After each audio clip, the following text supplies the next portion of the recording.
আমি 15 বছর ছিলাম পাকিস্তানের দালাল, ওভারনাইট আমি ভারতের দালাল হয়ে গেছি। আমি কি হাইকোর্টের বিচারককে সরাতে পারি? হাইকোর্টের বিচারক জামিন দিলে আমি কি হাইকোর্টের বিচারক ব্যবস্থা নিতে পারি? ভাই একটু সাউন্ড করে বলেন, পারি? পারি? তাহলে হাইকোর্টের বিচারক যদি জামিন দেয়, হাইকোর্টের বিচারক যদি অন্যায়মূলক ভাবে জামিন দেয়, সেটা হাইকোর্টের বিচারকের দোষ। আর হাইকোর্টের বিচারকের নিয়ন্ত্রণকারী হচ্ছে প্রধান বিচারপতি। তাহলে প্রধান বিচারপতি হচ্ছে প্রশ্ন করবেন। আমাদের অন্তত 3-4 জন উপদেষ্টা বিভিন্ন সময় পদত্যাগ করতে চেয়েছে। আমরা যখন প্রত্যাশা করি, আমাদের এই বিপ্লব পরবর্তী সময়ে প্রত্যাশা ম্যানেজমেন্ট একটা বিশাল ব্যাপার হয়ে দাঁড়াইছে। আমি একটা ছোট্ট করে আপনাদের ঘটনা বলি।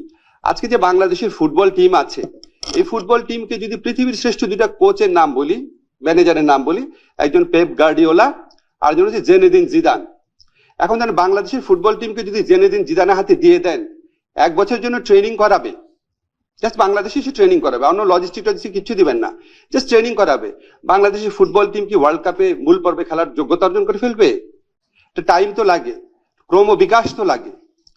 তারপর আমাদের সরকারের সাফল্য নিয়ে অনেক সমালোচনা থাকতে পারে, কিন্তু আপনাদের কি কিছু জিনিস কখনো চোখে পড়ে নাই?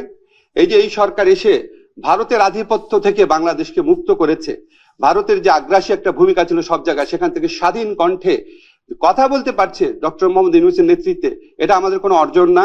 আমাদের যে রিজার্ভ বেড়েছে, আমাদের যে মুদ্রাস্ফীতি নিয়ন্ত্রণ আছে, আমাদের যে ব্যাংকিং খাতে ভগ্ন প্রায় বিধ্বস্ত ব্যাংকিং খাতে শৃঙ্খলা এবং আস্থা ফিরে এসেছে, এগুলি কোনো সাফল্য না? আমাদের যে 20,000-এরও বেশি হয়রানিমূলক মামলা, যেখানে প্রায় 5 লক্ষ আসামি ছিল বিরোধী দলের ভিন্ন মতের মানুষের, সেই মামলা প্রত্যাহার হয়েছে 20,000-এরও বেশি, এগুলি কি কোনো সাফল্য না? তো আপনারা যখন বলেন এই সমালোচনাগুলো তো অনবরত করা হয়, আমরা তো সবসময় উত্তর দিতে পারি না। কিছু ফেসবুকে লিখলেও স্যার মানা করে যে না, বলতে যেও না, জাস্ট কাজ করে যাও। আর ব্যক্তি পর্যায়ে আপনারা বললেন, একজন ভাই বললেন সাইবার বুলিং এর বিরুদ্ধে ব্যবস্থা নিচ্ছেন না কেন? আপনারা বলেন তো বুকে হাত দিয়ে, বাংলাদেশে গত 16 মাসে সবচেয়ে বেশি সাইবার বুলিং কার এগেনস্টে হয়েছে? আমার এগেনস্টে হয়েছে। চ্যালেঞ্জ করে বললাম আপনাদের, আমার এগেনস্টে হয়েছে। প্রথম 4 মাসে আমার বন্ধুরা খুঁজে বের করেছে, শুধু 4টা ডেডিকেটেড ভিডিও করা হয়েছে আমার সমালোচনা করে। আমি 15 বছর ছিলাম পাকিস্তানের দালাল, ওভারনাইট আমি ভারতের দালাল হয়ে গেছি। আমার আমেরিকায় বাড়ি আছে, আমার পরিবার চলে গেছে অলরেডি আমেরিকায়। প্রকাশ্যে চ্যালেঞ্জ করে বলেছি আজকের থেকে 6 মাস আগে, যে একটা মানুষ আমেরিকায় বাড়ি থাকলে এটা ঠিকানা খুঁজে বের করা সম্ভব, আমেরিকাতে বাড়ি থাকলে অবশ্যই বের করা সম্ভব এটা কার বাসা। ওপেন চ্যালেঞ্জ করেছি সমস্ত বাংলাদেশ, পৃথিবীতে যত বাঙালি সাংবাদিক ইউটিউবার আছে সবাইকে, খুঁজে বের করতে পারে নাই। তো যেই মিথ্যুক, যে বদমাইশ বা যেই বদমাইশরা এগুলি প্রচার করেছে, তাদের এগেইনস্টে কেউ কিছু বলেছেন? এর চেয়ে বড় সাইবার বুলিং হয়? একটা মানুষ যার জীবনে সততা সবচেয়ে বড় অহংকার, তার বিরুদ্ধে এই ধরনের ক্যাম্পেইন করা। তারপরে আরেকটা স্পেসিফিক এক্সাম্পল দেখি, দেখেন সমালোচনা কোন জায়গায় যায়। আমার পাশে বাংলাদেশের একজন স্বনামধন্য আইনজীবী আছেন, যদি আমি ভুল করে থাকি আরেকজন স্বনামধন্য আইনজীবী আছেন, ভাই বলেন, আমরা ভুল করে থাকলে বলেন, আপনিও আছেন, আমরা বলেন। বাংলাদেশে যত জামিন হয়েছে জুলাই ঘটনাতে গ্রেফতারকৃত যারা, তাদের মধ্যে কিছু কিছু জামিন অবশ্যই মানুষ পেতে পারে, কিন্তু কিছু কিছু ক্ষেত্রে আওয়ামী লীগের সন্ত্রাসী কর্মকাণ্ড করতে পারে, এই ধরনের লোকটা জামিন পেয়েছে। এই জামিনের 90% হয়েছে হাইকোর্ট থেকে। হাইকোর্টে যে জামিন দেয়, জামিনটা দেয় হাইকোর্টের একজন বিচারক। তো জামিন দেওয়ার ক্ষেত্রে যদি কোনো ভুল থাকে, সেটা বিচারকের দোষ। এই বিচারকদের অনেকেই আওয়ামী লীগ ফ্যাসিস্ট আমলে নিয়োগ পাওয়া, তাদেরকে সরানোর দায়িত্ব ছিল প্রধান বিচারপতির অধীনে সুপ্রিম জুডিশিয়াল কাউন্সিলের। এখানে আইন মন্ত্রণালয় কিছু করতে পারে? তারা এখানে কিছু করতে পারে ভাই? আইন মন্ত্রণালয়? আমি কি হাইকোর্টের বিচারককে সরাতে পারি? হাইকোর্টের বিচারক জামিন দিলে আমি কি হাইকোর্টের বিচারকের ব্যবস্থা নিতে পারি? ভাই একটু সাউন্ড করে বলেন, পারি? পারি? তাহলে হাইকোর্টের বিচারক যদি জামিন দেয়, হাইকোর্টের বিচারক যদি অন্যায়মূলক ভাবে জামিন দেয়, সেটা হাইকোর্টের বিচারকের দোষ। আর হাইকোর্টের বিচারকের নিয়ন্ত্রণকারী হচ্ছে প্রধান বিচারপতি। তাহলে প্রধান বিচারপতি হচ্ছে প্রশ্ন করবেন, ঠিক কিনা বলেন আপনারা? আমি ভুল বলছি? যতগুলা হাইকোর্টে জামিন হয়েছে সবগুলা আমাকে দোষ দেওয়া হয়েছে, আসিফ নজরুলকে। কেন? আপনি যদি সত্যি এই জামিন বন্ধ করতে চান, তাহলে আপনি যারা এটার জন্য দায়ী তাদের বিরুদ্ধে কথা বলেন নাই কেন? আওয়ামী লীগের ফ্যাসিস্ট আমলেও তো আপনারা সিনহা, শামসুদ্দিন মানিক, খায়রুল হকের বিরুদ্ধে আমরা কথা বলেছিলাম। তখন বলা গেছে, তখন কি তত্ত্বাবধায়ক সরকার রায় বাতিল হইল কেন? খায়রুল হককে দোষ দিয়েছিলেন নাকি আইনমন্ত্রীকে দোষ দিয়েছিলেন? শামসুদ্দিন মানিকের উদ্ভট কর্মকাণ্ডের জন্য কি শামসুদ্দিন মানিককে দোষ দিয়েছিলেন নাকি আইনমন্ত্রীকে দোষ দিয়েছিলেন? তো এখন কেন আইনমন্ত্রীকে দোষ দেন? যে আইনমন্ত্রীর কোনো সম্পর্কই নাই এটার সাথে, কিছু করারও নাই। তাহলে এটা কেন দেন? আমি অনেক চিন্তা করেছি, দুইটা কারণে দেয়। একটা হচ্ছে ভিউ ভালো হয় না, ব্যবসাটা ভালো হয়। মনিটাইজেশন হয়, আসিফ নজরুল নামে একটা গালি দিলে একটু টাকা আসে, এটা একটা। আর এটা হচ্ছে এখানে বিশেষ একটা রাজনৈতিক এজেন্ডা আছে। আসিফ নজরুলকে দুর্বল করলে বিশেষ রাজনৈতিক এজেন্ডা বাস্তবায়ন সহজ হয়। এই দুইটা ছাড়া আমি কোনো কারণ দেখি না। যারা অন্যায় জামিনের বিরুদ্ধে কথা বলতে চান, সত্যি যদি আপনারা চাইতেন, সত্যি যদি আপনাদের নিয়ত ভালো হতো, তাহলে জামিন যে বিচারকরা দেয় আর ওই বিচারকদের যিনি নিয়ন্ত্রণ করেন তাদের এগেইনস্টে আপনাদের বলা উচিত ছিল, বলেন নাই। এটা হচ্ছে উদাহরণ দিলাম ব্যক্তি পর্যায়ে আক্রমণ কোন জায়গায় গেছে। আপনি বলেন, একজন বলে গেলেন যে আমরা কেন পদত্যাগ করি না, পরে জানবেন আমাদের অন্তত 3-4 জন উপদেষ্টা বিভিন্ন সময় পদত্যাগ করতে চেয়েছে। এই অন্যায় আক্রমণ, অন্যায় সমালোচনা, সারাক্ষণ গালাগালি, অশ্লীল অশ্রাব্য গালাগালি, প্রাণ নাচের আশঙ্কা, মানে প্রাণ নাচের হুমকি, অবর্ণনীয় জীবন, এই জীবন কে উপভোগ করে? আমাদের প্রধান উপদেষ্টা বলেছেন এটা একটা টিম, একজন পদত্যাগ হলে আরেকজন মনোবল নষ্ট হবে, আরো দাবি আসবে, আমরা কোনো কাজ করতে পারবো না, কাজ করে যাও। তো কাজ করে যাচ্ছি। এখন যখন আমাদেরও বলার সময় আসবে সবকিছু জানবেন, বাংলাদেশে থাকবো, সমস্ত কিছুর উত্তর দিব, এবং আমার তো নিশ্চয়ই সততা এবং আত্মবিশ্বাস আছে, সবকিছু একসময় সবাই জানতে পারবেন।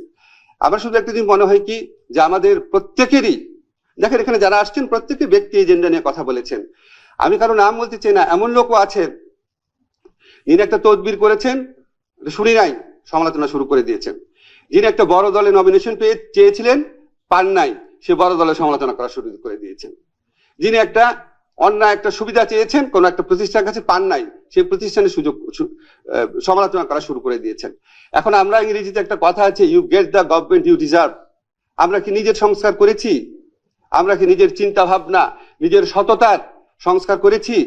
আমরা কি আমার প্রতিষ্ঠানের সংস্কার করেছি? এই যে সমস্ত পত্রিকা অফিস আছেন, এনজিও আছেন, বিভিন্ন অ্যাক্টিভিস্ট প্রতিষ্ঠান আছেন, আপনারা আপনাদের সংস্কার করেছেন? আজ যে রাজনৈতিক দল আছেন, আপনারা আপনাদের সংস্কার করেছেন? তো সব কোনো কিছু করবে না, সবাই হচ্ছে কি আমি একা সবাইকে দোষ দিব, সবাই সবাইকে দোষ দিবে।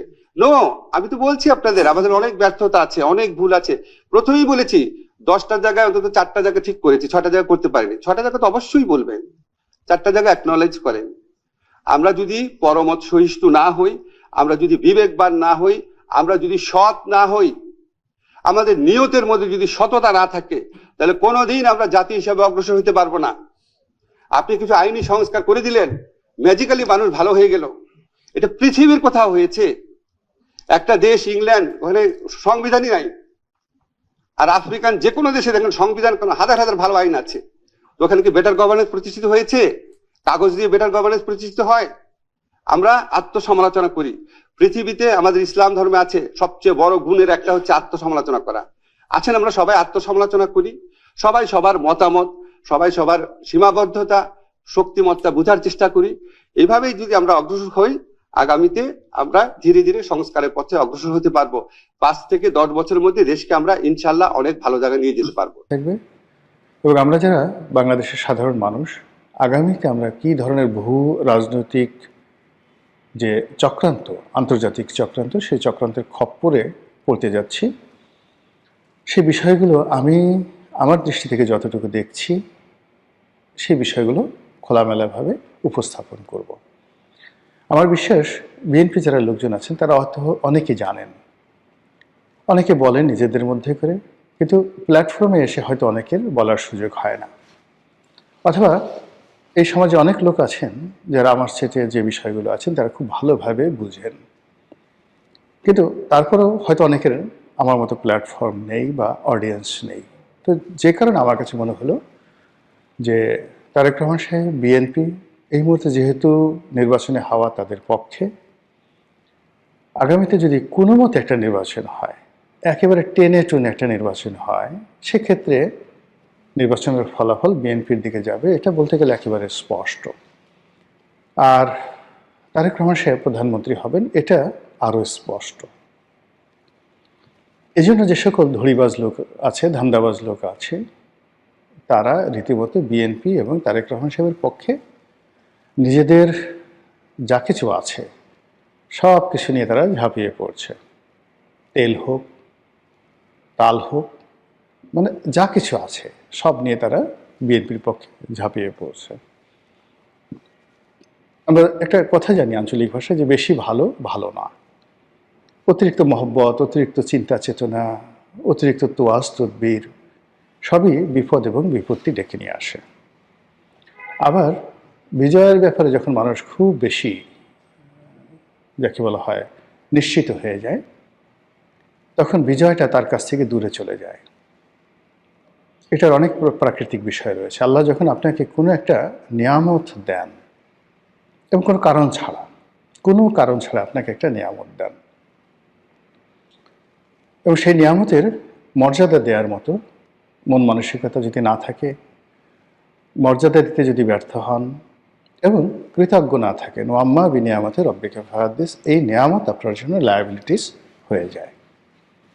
এখন এই সময়টিতে যারা রাষ্ট্র ক্ষমতায় আছেন এবং আগামীতে যারা রাষ্ট্র ক্ষমতায় আসবেন, তারা টু দি পয়েন্টে বলতে পারবেন না যে আমাদের এই কর্মের কারণে জনগণ খুশি হয়ে আমাদেরকে ভোট দেবে, অথবা আমাদের এই কর্মের কারণে আল্লাহ রাব্বুল আলামিন একটি সম্প্রদায়কে সরিয়ে আমাদেরকে আমাদের সুকর্মের জন্য, ভালো কর্মের জন্য আমাদেরকে রাষ্ট্র ক্ষমতায় বসাবেন। তাহলে এখন যে পুরো বিষয়টি রয়েছে আল্লাহর ইচ্ছার উপর। আল্লাহ দয়া করে একটা সুযোগ দিয়েছেন কারোর জন্য, আর সেই সুযোগগুলো কাজে লাগানোর জন্য যে আধ্যাত্মিকতা দরকার, যে ভালো মানুষই দরকার, যে নির্লোভ মন দরকার, সুষ্ঠু চিন্তা দরকার, এগুলো যদি না হয় এই নিয়ামতগুলো বুমেরাং হয়ে যাবে। তো সেই দিক থেকে বিএনপি যারা কর্তা ব্যক্তি, তারেক রহমান সাহেব সহ সবাই, তাদের সবাইকে ভালো চিন্তা করতে হবে। মনের মধ্যে কোনো রকম দুষ্ট চিন্তা রাখা যাবে না, কিংবা যাকে বলা হয় যে ঠিক আছে ক্ষমতায় বসে নেই তখন দেখা যাবে, এটা করব ওটা করব না। অ্যাবসলিউটলি ক্ষমা সুন্দর দৃষ্টিতে দেখে মুহাম্মদুর রাসূলুল্লাহ সাল্লাল্লাহু আলাইহি ওয়াসাল্লাম মক্কা বিজয়ের পরে যে উদারতা দেখিয়েছিলেন, ঠিক সেই উদারতা যদি বিএনপির নেতা এবং কর্মীরা ধারণ না করতে পারেন, তাদের এই বর্তমান যে নিয়ামতটি, এটি বুমেরাং হয়ে যাবে, যেভাবে গত 17 মাসে সমন্বয়কদের, ছাত্রদের, জামাতের অনেক নিয়ামত তাদের জন্য বুমেরাং হয়ে পড়েছে। এ গেল আধ্যাত্মিকতা বা প্রাকৃতিক। এখন রাজনৈতিক বিষয়গুলো বলি। কঠিন বাস্তবতা হলো যে এই মুহূর্তে বিএনপির কোনো বন্ধু নেই। এমনকি বিএনপি যাদেরকে জোট সঙ্গী হিসেবে মনোনয়ন দিয়েছে, তাদের কারোর সঙ্গেই বিএনপির দীর্ঘদিনের বিশ্বাসযোগ্য বন্ধুত্ব নেই, এবং এদের অনেকের সঙ্গে, জামাতের অনেকের সঙ্গে আওয়ামী লীগের এত ভালো সম্পর্ক ছিল যে সম্পর্কটা বিএনপির সঙ্গেও তাদের কখনো হয়নি। তো বিএনপির ঘরের মধ্যে বোঝার চেষ্টা করুন কারা আছে। 2 নম্বর হলো যে সকল নেতা এবং কর্মী তারা গত 15 বছরে মজলুম ছিলেন, জুলুম, অত্যাচার, নির্যাতনের শিকার হয়েছেন, এটা হলো তাদের প্রধান পরিচয়। কিন্তু সততা, শিক্ষা, দীক্ষা, ন্যায়পরায়ণতা, দেশপ্রেম, যোগ্যতা, কোনো একটা বিষয় দলকে এবং দেশকে বিশ্বের মানচিত্রে তুলে ধরবেন বা পার্লামেন্টে তুলে ধরবেন, জাতির কাছে উদাহরণ হিসেবে তুলে ধরবেন, বুকে হাত দিয়ে বলুন তো কোন মানুষটি সম্পর্কে জনাব তারেক রহমান শতভাগ বিশ্বাস স্থাপন করতে পারছেন বা শ্রদ্ধা করতে পারছেন এই কয়েকদিনের মধ্যে, দেশে আসার পরে কিংবা দেশে আসার আগে। কাজেই দলের ভেতরে, দলের বাইরে বিএনপি বন্ধুহীন, একমাত্র আল্লাহ ছাড়া। আর বিএনপির যারা নেতাকর্মী, তাদের মন, মস্তিষ্ক, জ্ঞান, গরিমা, বুদ্ধি এবং নিজের শরীরটি ছাড়া তাদের কোনো বন্ধু নেই। তো এই সময়টিতে যত বেশি নড়াচড়া হবে, এটা অনেকটা বালুর বাঁধের মতো বা চোরাবালির মতো, ততই বেশি সেই ডুবে যাওয়ার সম্ভাবনা থাকবে রাজনীতির অঙ্গনে। নির্বাচন খুব সন্নিকটে, কারোর সঙ্গে বন্ধুত্ব দরকার নেই, শত্রুতাও দরকার নেই, জাস্ট অ্যাজ ইট ইজ।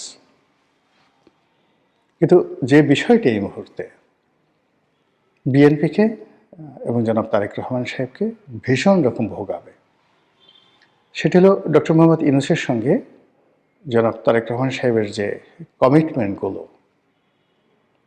এই কমিটমেন্টগুলোর ক্ষেত্রে ডক্টর মোহাম্মদ ইউনূস যাই করুন না কেন, তারেক রহমান সাহেবকে চিন্তা, চেতনায়, কর্মে 100% সৎ হতে হবে, কমিটেড হতে হবে, এবং কোনো অবস্থাতেই 19-20 করা যাবে না, এবং কোনো অ্যাটিটিউডে যেন ডক্টর মোহাম্মদ ইউনূস এবং তার যারা পরিষদবর্গ আছে তারা নিজেদেরকে ইনফেরিয়ার মনে না করেন, কোনো কারণে তারেক রহমান সাহেবের উপর থেকে মুখ উঠিয়ে নেন, মুখ ঘুরিয়ে নেন, সমর্থন প্রত্যাহার করেন, কিংবা নেতিবাচক আচরণ করে জামাতের দিকে ফিরে যান। এরকম একটা সিঙ্গেল ডট থাকা যাবে না। আরেকটি বিষয়, সেটি হলো যে এই সময়টিতে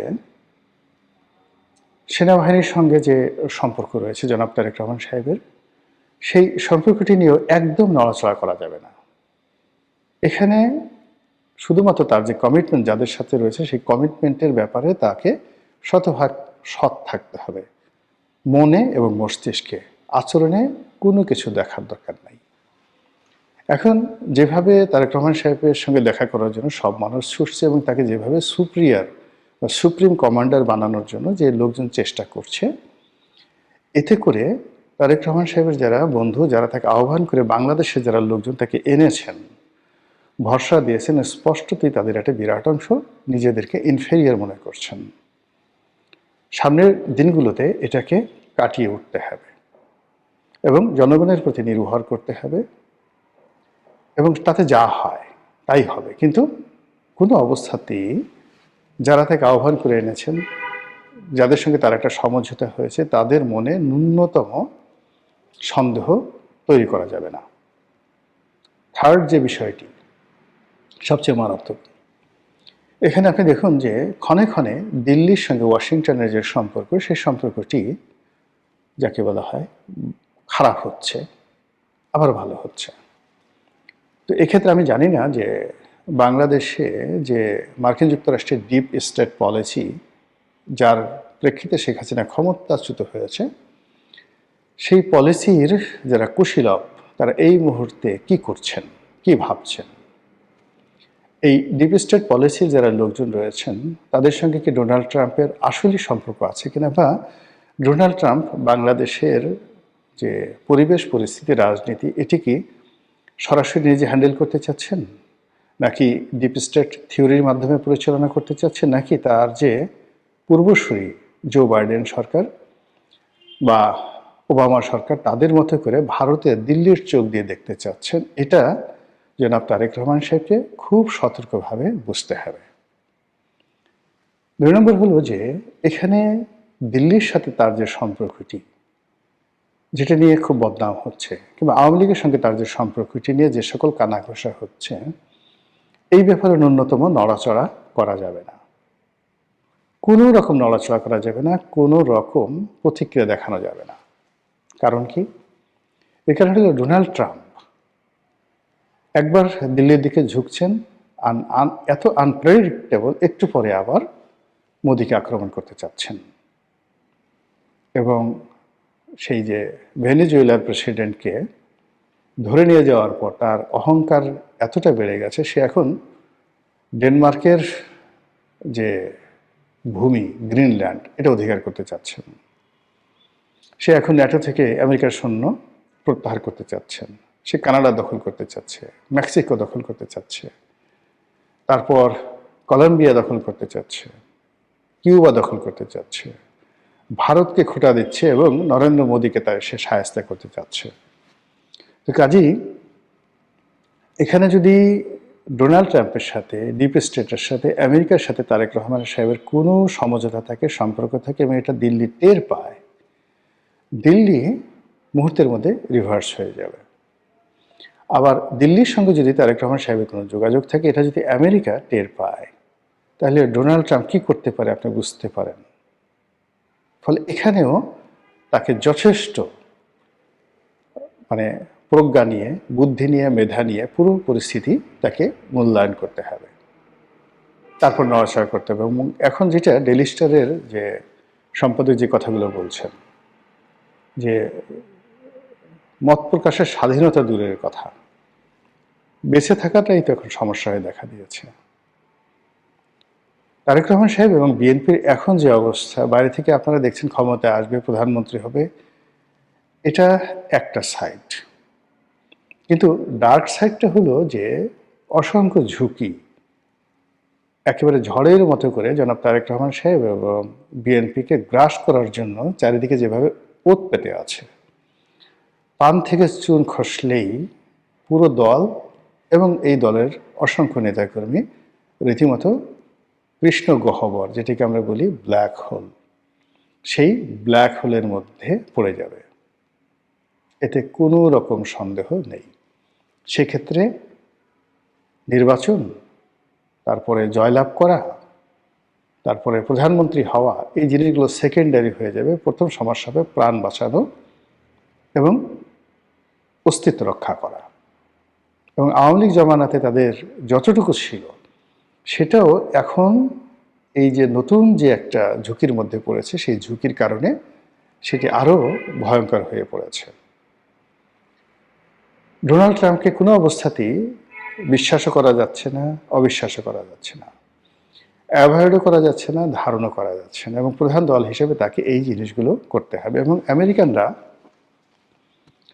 এতটা কান কথা শুনে অবাক হয়ে যাবেন যে স্বয়ং ডোনাল্ড ট্রাম্প, এই বাংলাদেশে দেখা গেল যে ওই যে ভাইরাল সিদ্দিক আছে, এখন ভাইরাল সিদ্দিকের সঙ্গে যদি আমেরিকার কোনো সিআইএর কর্মকর্তার সম্পর্ক থাকে এবং এরা এই ভাইরাল সিদ্দিকের কথা সুন্দরভাবে লিখে রিপোর্ট করে তারা ডোনাল্ড ট্রাম্পের কাছে পৌঁছে দেবে এবং ডোনাল্ড ট্রাম্প সেই রিপোর্টের ভিত্তিতে সিদ্ধান্ত নেবে। এই হলো আমেরিকার, মানে আমরা বাইরে থেকে যত তাকে সিস্টেমেটিক মনে করি, এটা ক্ষেত্র বিশেষে, কিন্তু বেশিরভাগ ক্ষেত্রে তারা যে সকল এজেন্সির মাধ্যমে কথা বলে, যে সমস্ত লোকজনের মাধ্যমে কথা বলে, তাদের যে সকল এজেন্ট রয়েছে, দালাল রয়েছে, ফড়িয়া রয়েছে, তাদের নীতি নৈতিকতার মান এতটা নিচু পর্যায়ের, এবং সেই সকল লোকের উপর নির্ভর করে আমেরিকা এই পৃথিবীতে যে অশান্তি করেছে যাবৎকালে, এবং তারা নিজেদের অর্থ যত নষ্ট করেছে,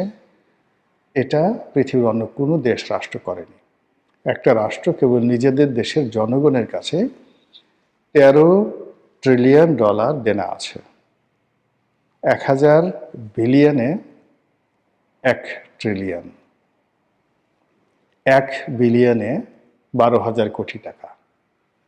তো 12,000 কোটি টাকা, 1 বিলিয়ন, এইরকম আপনি যদি 12,000 কোটি টাকাকে 1000 দিয়ে গুণ করেন, তারপরে আবার সেটাকে 13 দিয়ে গুণ করেন, ক্যালকুলেটর ফেটে যাবে। এই পরিমাণ দেনা তারা এখন আছে, এবং এই দেনার এগেনস্টে তাদের কোনো সিকিউরিটি নেই, শুধু ডলার। এটা একটা কাগজ, ডলার তারা ছাপায় ইচ্ছা মতো, এটার বিপরীতে তাদের কোনো রকম বন্ড নেই, শুধু বিশ্বাসের উপরে।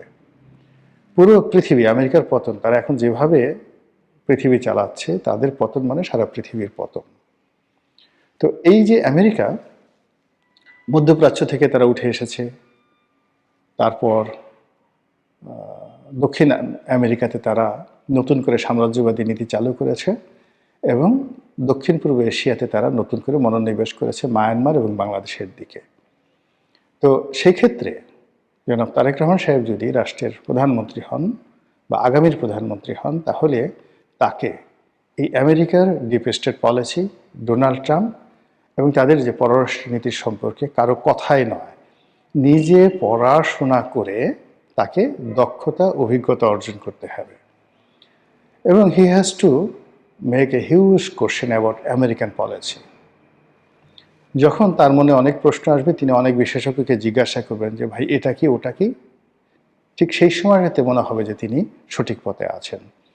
কিন্তু আমি 1 ঘন্টা বুঝিয়ে আসলাম, আর একজন 1 ঘন্টা বুঝিয়ে আসলো, তার কাছে এটার 2 পয়সার মূল্য থাকবে না, এবং তার ব্রেন এটা ধারণ করতে পারবে না। কিন্তু তিনি যদি নিজে সেই বাংলাদেশ আমেরিকার সম্পর্ক, আমেরিকার সাথে ভারতের সম্পর্ক, ভারতের সাথে বাংলাদেশের সম্পর্ক, এবং এইগুলো এই মুহূর্তে গত সেই শেখ হাসিনার সেই 2019 সন থেকে তার জীবনকে কীভাবে তছনছ করে দিয়েছে ভারত এবং আমেরিকা, এই বিষয়গুলো যে আরও 3 গুণ মারাত্মক হয়ে জনাব তারেক রহমান সাহেবের উপর ধেয়ে আসছে, বা মানে তার দিকে ধেয়ে আসছে, এটা তিনি বুঝে যদি নিজের জন্য, দলের জন্য সিদ্ধান্ত নিতে পারেন, তিনি উপকৃত হবেন, দল উপকৃত হবে এবং আমরাও উপকৃত হবে।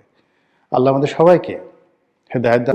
আলোচনার জন্য আমন্ত্রিত অতিথি হিসেবে আছেন চিকিৎসক ও মিডিয়া ব্যক্তিত্ব, আপনাদের খুবই পরিচিত মুখ, জনাব ডক্টর আব্দুল নূর তুষার। জনাব আব্দুল নূর তুষার, আপনাকে আমাদের অনুষ্ঠানে স্বাগত জানাচ্ছি। ধন্যবাদ। তুষার ভাই, আপনি জানেন নিশ্চয়ই যে আজকে আমরা দেখতে পেলাম যে জনাব তারেক রহমানকে বিএনপির চেয়ারম্যান পদে দায়িত্ব দেওয়া হয়েছে। উনি দীর্ঘদিন ভারপ্রাপ্ত চেয়ারম্যানের ভার বহন করেছিলেন, এবার ভারমুক্ত হলেন, সরাসরি চেয়ারম্যানের দায়িত্ব উনি পেলেন। তো এটা যদিও অবধারিতই ছিল, তারপরও ওনার এই নতুন দায়িত্ব প্রাপ্তি আনুষ্ঠানিকভাবে আপনি এটাকে কিভাবে মূল্যায়ন করবেন? এটা প্রত্যাশিত ছিল, কিন্তু তারপরও পরিপূর্ণভাবে চেয়ারম্যান হওয়া এই ব্যাপারটার জন্য তাকে অভিনন্দন জানাতে হয়। কিন্তু একই সাথে একটি দুঃখজনক ঘটনার মধ্যে দিয়ে তো তিনি চেয়ারম্যান হলেন। কোনো সন্তানই চাইবেন না যে তার মা যেখানে চেয়ারম্যান সেখানে মায়ের অবর্তমানে চেয়ারম্যান হতে, কিন্তু এই দলে তো তাকে সেটাই হতে হয়েছে। মায়ের প্রয়াণের পরে তাকে এই পূর্ণ চেয়ারম্যানের দায়িত্বটি দেওয়া হয়েছে। তবে দীর্ঘদিন যাবৎ বেগম জি অসুস্থ থাকার কারণে এবং তারপর কিছু সময় জেলে থাকার কারণে তাকে কিন্তু ভারপ্রাপ্ত চেয়ারম্যানের কাজটি করতে হয়েছে এবং দলকে প্রায় পরিপূর্ণভাবে নেতৃত্ব দিতে হয়েছে।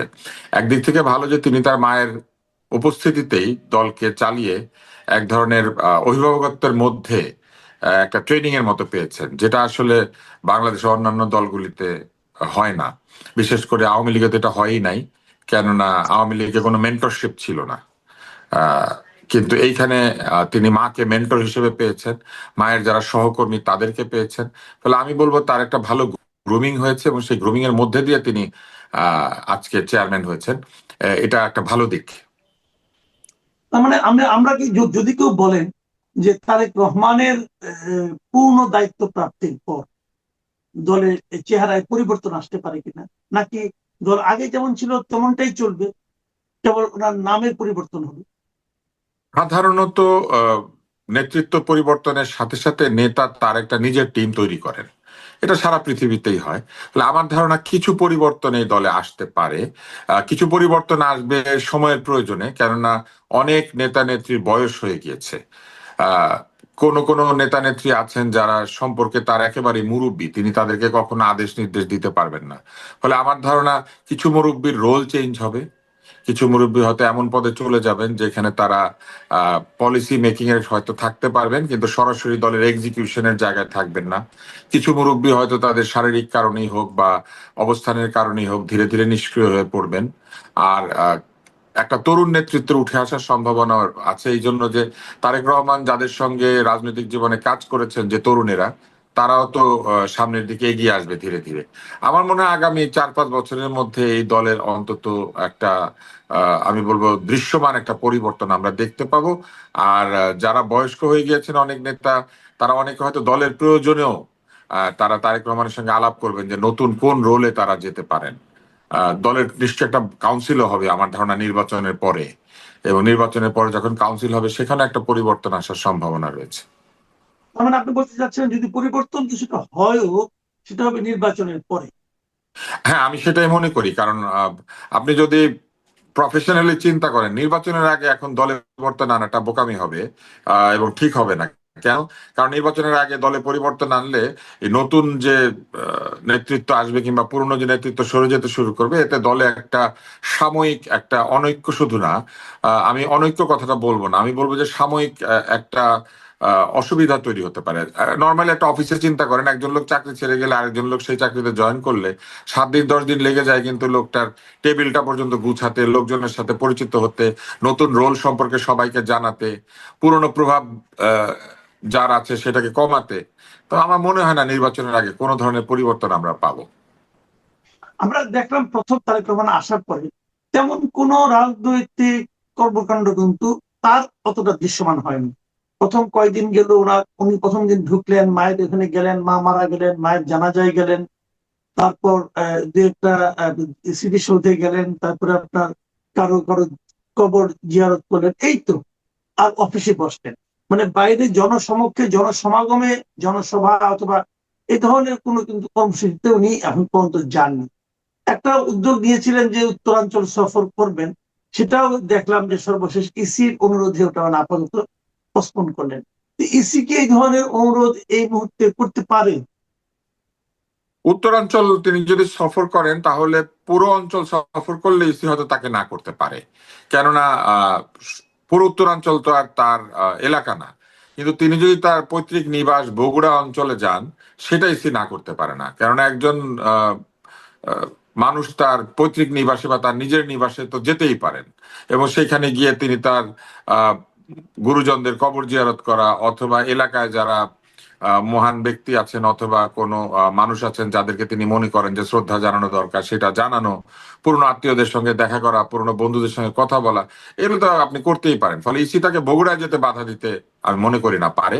কিন্তু ইসি যদি তাকে পুরো উত্তরাঞ্চল সফর করতে না করে, সেইখানে একটুখানি লেজিটিমেসি থাকবে, কারণ তিনি যদি পুরো উত্তরাঞ্চল সফর করেন, এটা তো ইমপ্লাইড যে লোকজন আসবে, প্রচুর গণজমায়েত হবে, এবং তার দলের যারা বিরুদ্ধ পক্ষ তাদের সেখানে একটু অসুবিধা হবে, কেননা তারা তো আর এই গণজমায়েত করতে পারবে না, কারণ তাদের নেতা নেত্রীদের তো এই অবস্থানে যে দেখার জন্য লোক এসে ভিড় করবে। এখন তারা বাংলাদেশে ছিলেন, এলাকাতেই ছিলেন, এরই মধ্যে নির্বাচনী প্রচারণাও করেছেন অনেক ক্যান্ডিডেট, ফলে তাদেরকে আলাদা করে দেখতে আসার কিছু নাই। কিন্তু তারেক রহমান যে কোনো এলাকায় গিয়ে এখন ঢুকলে লোকে তাকে দেখতে আসবে, তার বিরোধীরাও তাকে দেখতে আসবে, যে এখন তাকে ভোট দিবে না তার দেখতে আসবে যে একটু দেখে আসে, 17 বছর লোকটা ছিলেন না, একটা বড় দলের নেতা, তাকে ঘিরে মানুষের মনে তো এক ধরনের জল্পনা কল্পনা আছে। তারপরে ইদানিং কালে তার যেসব বক্তব্য, তার যে ভিডিও উপস্থিতি, এই বিষয়গুলি মানুষকে একটা নতুন চিন্তায় এ, মানে এনে দিয়েছে, যে একটা পরিবর্তিত নেতৃত্ব, পরিবর্তনের কথা বলা, তার যে এখানে আসার পর যে বক্তৃতাটা দিয়েছেন তিনি, সেটাও ভালো ছিল। সবকিছু মিলে তার প্রতি মানুষের আগ্রহ বেড়েছে। ফলে ইসি তাকে অন্য জায়গায় যেতে নিষেধ করতে পারে, নিরাপত্তাজনিত কারণেও পারতে পারে, কিন্তু বগুড়ায় যেতে তাকে নিষেধ করতে পারে না, কারণ সেটা তার আহ, মানে তার পৈতৃক নিবাস। আপনি আপনার পৈতৃক নিবাসে যাবেন, এটা ইসি না করে কিভাবে? জি। আচ্ছা, আপনি বলছিলেন যে নির্বাচনের আগে নেতৃত্বে পরিবর্তন আনা ঠিক হবে না, এবং এই যে উনি উত্তরাঞ্চলে যেতে চাইলেন, যে যাওয়ার ক্ষেত্রে ইসি যে আপত্তি করলেন অথবা অনুরোধ করলেন, যাই করলেন, এটা সবই তো নির্বাচনকে কেন্দ্র করে। তো আপনার কি মনে হয় যে নির্বাচনে তো আর ধরা যায় এমন 1 মাস 1 দিন বাকি আছে, মাত্র 1 মাস 2 দিন ধরেন আপনার, যদি এরকম সময়ে এসে আপনি নির্বাচন প্রস্তুতি কেমন দেখছেন? বিএনপির কেমন নির্বাচনের দেখছেন, জামায়াতের কেমন দেখছেন? এটা যদি জিজ্ঞেস করেন, আমি বলবো আওয়ামী লীগের যে আমি ডামি নির্বাচন, সেই নির্বাচনে এর চেয়ে অনেক ভালো প্রস্তুতি ছিল। মানে আমরা অন্তত অনুভব করেছি যে লোকেরা নির্বাচন করছে, দেশে একটা নির্বাচন হচ্ছে, মানে একটা হই হুল্লা ছিল। কিন্তু এই আমি ডামি নির্বাচনের মতো এখনো পর্যন্ত আমরা কোনো কিছু দেখতে পাচ্ছি না, অন্তত সরকারের তরফ থেকে এবং নির্বাচন কমিশনের তরফ থেকে, এমনকি মিডিয়াগুলিতেও আমরা সেরকম কোনো মানে নাড়াচাড়া দেখতে পাচ্ছি না। মানে এর চেয়ে বেশি শোরগোল তখন আপনি দেখেছেন, এটা বলতে চাচ্ছেন? হ্যাঁ, মানে নির্বাচন আসলে একটা শোরগোল হয়, শোরগোলটা আসলে স্পন্টেনিয়াসলি হয়। এমনকি আমি দামি নির্বাচনের শোরগোল হচ্ছিল যে মানুষ অনেক রসিকতা করছিল, নানান রকম হাসাহাসি করছিল। ধরেন গতকাল যারা একসাথে মিছিল করেছে, তারা আজকে এসে একটা প্রতিপক্ষ হয়ে মানে একজন আরেকজনের বিরুদ্ধে সমালোচনা করছে। তো এগুলো তো একটা আলোচনার বিষয়বস্তু ছিল। নির্বাচনের আমেজ সবচেয়ে টের পাওয়া যায় এলাকার চায়ের দোকানে, হোটেলে, রিকশাওয়ালাদের কথাবার্তায়। তারপর আপনি যখন মসজিদ থেকে বের হবেন, এরকম মানে যেখানে একটু জমায়েত হয়, দেখা যায় বাঙালি নানান রকম আলাপ করে, আরে জানেন নাকি এই অমুকে প্রার্থী হয়েছে, এই লোক তো এবার জিতবে না, আরে ওনাকে তো আগে দেখেছি। এইটার অনেকগুলি কারণের একটা হচ্ছে অনেক নতুন প্রার্থী আছে, প্রার্থীদের পুরনো কোনো ইতিহাস আমরা জানি না। যেমন আমার এলাকা যদি চিন্তা করেন, এখানে 2জন প্রার্থী আছেন, এদের কোনো পুরনো ইতিহাস নাই, এরা কবে রাজনীতি শুরু করেছেন, কবে রাজনীতিতে আসলেন, মানে আমরা জানি না তাদের সঙ্গে তেমন কিছু। এটা একটা কারণ হতে পারে। দ্বিতীয় কারণ হতে পারে যে মানুষ আসলে অত আগ্রহ বোধ করছে না, কারণ তারা জানে কাকে ভোট দিবে অথবা কাকে দিবে না। তারা বসে আছে যে ঠিক আছে, ভোটের সময় ভোট দিয়ে দিব, জিতার সময় জিতে যাব। আহ, এটা হতো হয়তো ভালো যদি সমানে সমানে লড়াই হতো, কিন্তু একটা ধারণা মানুষের মনে জন্মে গিয়েছে, এটা অস্বীকার করা যাবে না যে তারেক রহমানের নেতৃত্বে বিএনপি ভালো ফলাফল করবে। এইটা তো একটা মানুষের মনে ধারণা, এবং এটা অনেকদিন ধরে এই ধারণাটা তৈরি হয়েছে। তো যে কারণে হয়তো মানুষ ভাবছে যে ঠিক আছে, জানি তো কে হবে, মানে আমি ঠিক জানি না কেন, কিন্তু আমি অনেকগুলি কারণ বলছি আর কি। আর আরেকটা কারণ হচ্ছে যে আমার কাছে মনে হয়েছে সরকার নির্বাচন সম্পর্কে খুব একটা ভালো বোঝেন বলে আমার মনে হচ্ছে না। আগেকার সরকারগুলিতে কি হয়েছিল জানেন, অনেক আমলা থাকতো, ধরেন আকবর আলী খান সাহেব আছে, এরা ডিসি হয়েছে, ধীরে ধীরে উপরের দিকে গিয়েছে, একসময় সচিব হয়েছে, একাধিক নির্বাচন আয়োজন করেছে, মানে জানে আসলে নির্বাচনে কি করতে হয়। কিন্তু বিশ্ববিদ্যালয়ের প্রফেসর কিংবা পরিবেশবিদ কিংবা ধরেন মানবাধিকার আন্দোলনের নেতা কিংবা ধরেন একজন ডাক্তার কিংবা ধরেন তিনজন জীবনে চাকরি বাকরি করে না এরকম উপদেষ্টা ছিল। তো এরকম ধরেন উপদেষ্টা মন্ডলীতে একটা বিরাট অংশ নির্বাচন কি জিনিস এটা বোঝে না, এবং তাদের রাজনৈতিক পুরনো ইতিহাসও নাই যে তারা কোনো ছাত্র রাজনীতি করেছে, কোথাও ইলেকশনে দাঁড়িয়েছে, মানে আমরা জানি না। তো আমার ধারণা এটা একটা কারণ, তারা ভাবছেন যে আদেশ দিয়ে দিব নির্বাচনের সময় নির্বাচন হয়ে যাবে, কিন্তু ব্যাপারটা আসলে এরকম না। নির্বাচনের একটা অস্থিরতা দরকার হয় যাতে ভোটাররা ভোটের দিন আসে, তারা যেন একটা আগ্রহ বোধ করে নির্বাচন সম্পর্কে, সেগুলোর কিছুই আমি দেখতে পাচ্ছি না। হম কিন্তু আপনি কি একটা জিনিস লক্ষ্য করছেন, এই যে আপনি বললেন যে অনেকে মনে করছে যে এই নির্বাচনে কোনো প্রতিদ্বন্দ্বিতাই হয়তো হবে না, এবং প্রতিদ্বন্দ্বিতা হবে না ভেবেই হয়তো তাদের মধ্যে সেই উত্তাপটা নেই, এরকম হতে পারে। কিন্তু ওটা পাশাপাশি, তো আমি বললাম। হ্যাঁ এটা বলেন আপনি, কিন্তু পাশাপাশি আরেকটা বিষয় আমি বলছি, সেটা হলো যে আমি কিন্তু কিছু লোকের মধ্যে অন্যরকম একটা ব্যাপার দেখছি। তারা বলার চেষ্টা করছেন, আকার ইঙ্গিতে বলছেন যে 91 কিন্তু অনেকে ভেবেছিল যে কোনো প্রতিদ্বন্দ্বিতাই হবে না, এবং প্রতিদ্বন্দ্বিতা হবে না ভেবে সম্ভাব্য পরাজিত দল কিন্তু নির্বাচনের পরের দিনে হরতালও ডেকে বসেছিল। পরে দেখা গেল তারাই জিতে গেছে, এটাও কিন্তু হয়েছিল। এখন অনেককে আমি এমনও বলতে শুনেছি, তার উদাহরণ হিসেবে যে আপনার 5টা বিশ্ববিদ্যালয়ের যে ছাত্র সংসদ নির্বাচন হলো, প্রত্যেকটাতেই যে একই ধরনের ফল, সেই ফলের প্রতিফলন কিছু নির্বাচনে হতে পারে বলেও তারা মনে করছেন। এবং আপনি জামাত ইসলামের অনেক লিডারের যে বডি ল্যাঙ্গুয়েজ আপনি একটু খেয়াল করেছেন কিনা জানি না, তাদের মধ্যে কিন্তু একটা অন্যরকম আত্মবিশ্বাস আমি দেখতে পেয়েছি। আপনি কি বলবেন?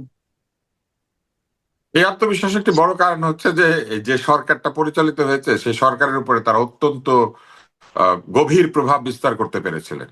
ফলে তারা ভাবছেন যে এই সরকার এবং সরকারের যারা বিভিন্ন পক্ষ রয়েছে তারা নির্বাচনের সময় তাদেরকে একটা সাটল অ্যাডভান্টেজ বা একটা একটা প্রচ্ছন্ন একটা সহায়তা তারা প্রশাসনের কাছ থেকে পাবেন। কারণ আপনার নিশ্চয়ই মনে আছে তারা শুরুতে যখন ডিসিএসপি এসব নিয়োগ হয়েছে তখন একবার প্রভাব বিস্তার করেছেন, আবার তাদের একবার মনে হয়েছে যে না, এই প্রশাসনও যথেষ্ট নিরপেক্ষ হয় নাই, এই কথা বলে তারা লটারি করিয়েছেন। কিন্তু অভিযোগ রয়েছে লটারিতে যাদের নাম রেখে লটারি করা হয়েছিল সেখানে তাদের লোকই বেশি ছিল। তো এইসব কারণে এক ধরনের প্রস্তুতি তারা ভেতরে ভেতরে প্রশাসনের মধ্যে নিয়েছেন। প্রশাসনে এমনিতেও তাদের লোক অনেক আছে, কারণ তাদের লোকেরা বিসিএস পরীক্ষা দিত, তারা বিভিন্ন জায়গায় কোয়ালিফাই করতো, কারণ তারা পড়াশোনা করে, এটা তো অস্বীকার করা যাবে না। তাদের ছাত্রছাত্রীদেরকে তারা বৃত্তি দেয়, কোচিং সেন্টার খুলে দিয়েছে। আপনি যদি মেডিকেল কলেজে তাকান দেখবেন তাদের একাধিক কোচিং সেন্টার আছে যেখানে মেডিকেলে লোক ভর্তি করানোর জন্য তারা রীতিমতো পড়াশোনা করায়, ভর্তি হওয়ার পরে তাদেরকে বইপত্র কিনে দেয়, এরকমও আছে। আপনি বিশ্ববিদ্যালয়গুলিতেও নিশ্চয়ই নির্বাচনের সময় খেয়াল করেছেন যে ছাত্ররা বলেছে যে এই নেতারা তাদেরকে বিভিন্ন সময় ব্যক্তিগত সহায়তা করেছে। এইবারও দেখবেন তারা জিতার পরে সবার কাছে খাটপালং নিয়ে হাজির হয়েছে। তারপরে শুনেছি জাহাঙ্গীরনগরে গরম পানি ঠান্ডা পানির ব্যবস্থা করে দিয়েছিল, অনেক জায়গায় বাথরুম মেরামত করেছে, অনেক জায়গায় শতরঞ্জি নিয়ে গিয়েছে। আমরা দেখলাম মানে এমন কিছু নাই, কার্পেট জায়নামাজ সব বিতরণ করছে। তো এরকম একটা অবস্থায় যদি ছাত্র রাজনীতি যায়, আপনি কি এটা আগে কখনো দেখেছেন যে ছাত্ররা এগুলা বিলি করে বন্টন করে? তো এই যে বিলি বন্টনের যে রাজনীতিটা এটা তাদের আছে, এবং এটা থাকার ফলে ছাত্র রাজনীতিতে তারা হয়তো সাময়িকভাবে বেশ ভালো করেছে। আরো একটা বিষয় রয়েছে, পাবলিক বিশ্ববিদ্যালয়ে এখন আহ একটু আমি বলবো যে উচ্চ মধ্যবিত্তদের ছেলে মেয়েদেরকে তারা না পাঠিয়ে অনেকেই প্রাইভেট বিশ্ববিদ্যালয়ে পাঠান। আর পাবলিক বিশ্ববিদ্যালয়ে তাদের ছেলে মেয়েরা যারা একটু জামাতপন্থী তাদের ছেলে মেয়েরা বেশি ভর্তি হয়েছে, কারণ একদিকে তারা ভর্তি পরীক্ষা ভালো করছে, অন্যদিকে আহ তাদের আর্থিক অবস্থান বা অন্য কিছুর কারণেও তারা প্রাইভেট বিশ্ববিদ্যালয়ে সেইভাবে যাচ্ছে না। আপনি দেখবেন যে আরো একটা বিষয় হয়েছে, শেখ হাসিনা থাকাকালীন সময়ে মাদ্রাসা শিক্ষার সঙ্গে এই অন্য শিক্ষার বা আমাদের যে প্রচলিত শিক্ষা সেটার যে একটা ক্যালিব্রেশন, সেটা না করেই তাদেরকে সমান করে দেওয়া হয়েছিল, যেটা আগে ছিল না। এটা করার ফলে প্রচুর পরিমাণে ছেলে মেয়ে বিশ্ববিদ্যালয়ে সরাসরি ভর্তি হতে পারছে, যেটা আগে তাদেরকে 1-2 বছর অপেক্ষা করতে হতো। তো এইসব কারণে আমার কাছে মনে হয় যে এই ছাত্র রাজনীতির এই চেহারাটা আপনারা দেখতে পাচ্ছেন। কিন্তু রাজনীতিতে গেলে আসলে কি হবে আমরা বলতে পারি না। তবে আপনি যে সম্ভাবনা বলেছেন সেই সম্ভাবনা তো থাকেই, সেটা থাকতে পারে যদি গণতান্ত্রিক ভাবে তারা নির্বাচিত হয়ে যান। এখানে তো কাউকে প্রতিবাদ করার কিছু নাই। সেক্ষেত্রে আমি মনে করি যে আহ, অন্য দলগুলিকে তখন চিন্তা করতে হবে কি করে রাজনৈতিকভাবে তাদেরকে পরাস্ত করবে ভবিষ্যতে তারা।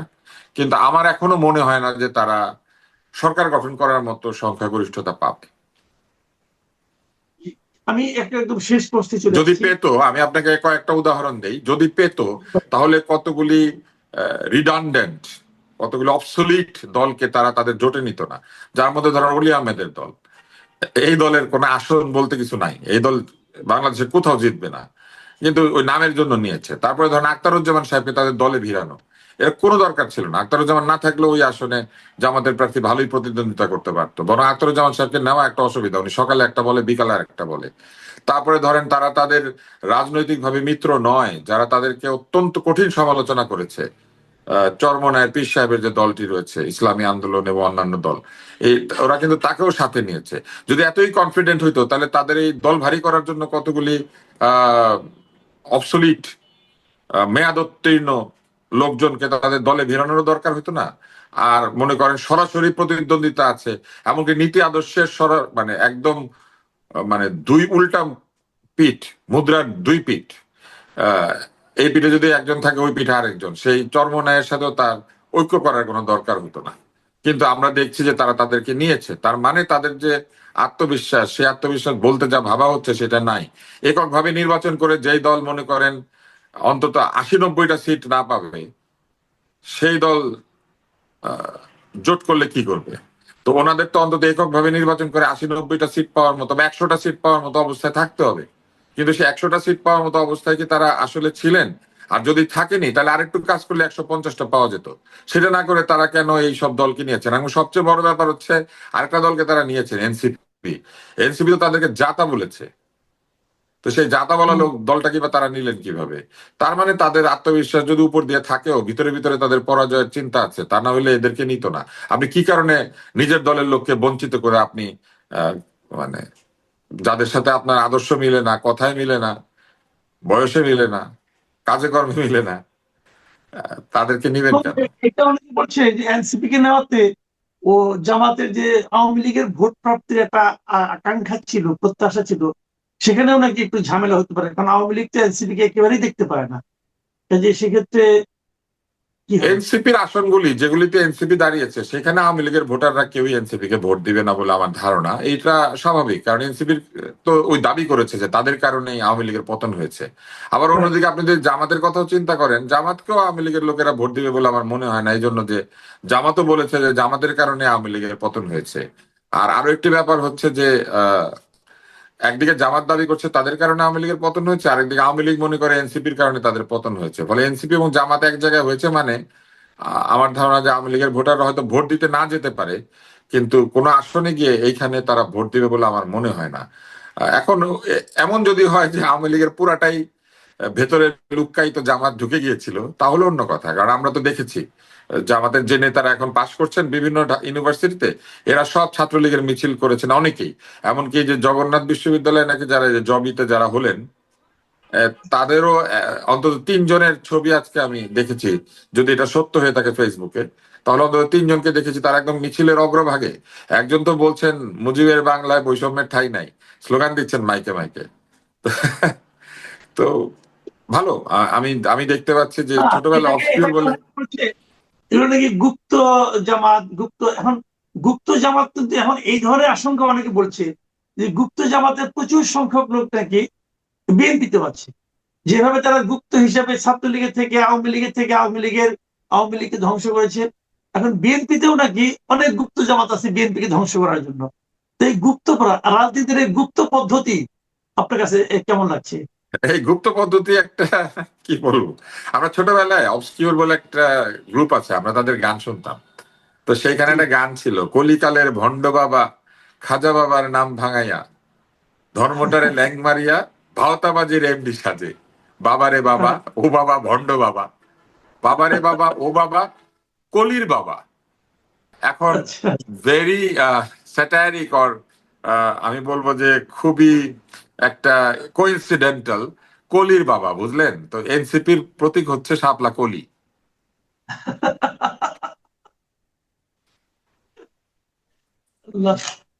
ঠিক আছে, আর আর আর বাড়াই না।